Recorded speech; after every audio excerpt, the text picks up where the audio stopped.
கர்த்தருடைய பரிசுத்த நாமத்துக்கு மகிமை உண்டாவதாக. இன்று நாம் தியானத்துக்கு எடுத்துக்கொள்ள இருக்கிறதான வேதவசனம் 31 சங்கீதம் 6 வசனம். வீண் மாயைகளை நான் வெறுத்து கர்த்தரையே நம்பியிருக்கிறேன். ஆமென். சங்கீதக்காரன் பாடுவது என்னவென்றால், வீண் மாயைகளை, உலகத்துக்குண்டான ஐஸ்வர்யமான காரியங்களை வெறுத்து கர்த்தரையே நம்பியிருக்கிறேன் என்கிறான். ஆமென். நாம் மோசே பற்றி நாம் சற்று தியானிக்கும் போது, உலகின் வல்லரசாக திகழ்ந்த எகிப்து தேசத்தின் பிரின்ஸாக, ஒரு இளவரசனாக இருந்து மேலான சொகுசு வாழ்க்கையை வாழ்ந்து வந்தவன்தான் மோசே.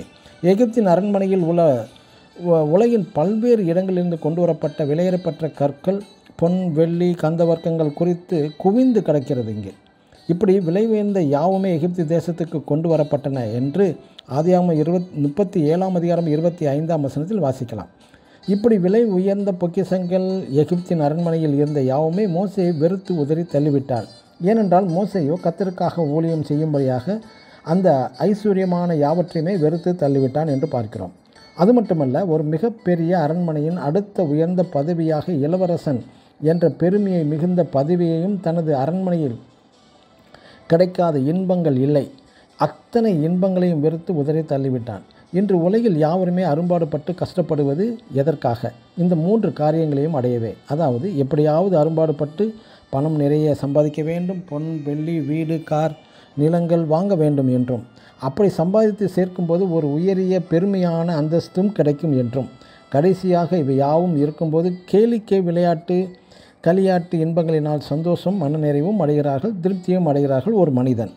இவை 3ம் இலவசமாக தருகிறேன் என்றால், யாராவது எனக்கு வேண்டாம், நான் ஏழையாகவே இருக்க விரும்புகிறேன் என்று சொல்லக்கூடிய ஒரு நபரையும் இந்த உலகில் பார்ப்பது மிக மிக கடினம்.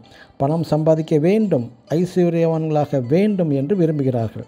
பிரியமான தேவனுடைய பிள்ளைகளே, அன்று வேதாகமமோ சபையோ தேவ ஊழியரோ யாருமே மோசேயிடம் போதிக்கவே இல்லை. இப்படிப்பட்ட ஒரு மேலான உன்னதமான தியாகம் செய்யும்படி மோசேக்கு போதித்தது யார்?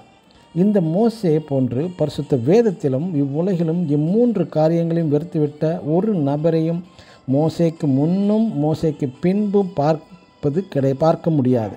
நாமும் வீண் மாயைகளை வெறுத்து தள்ளிவிடுவோமாக. ஆமென். God bless you.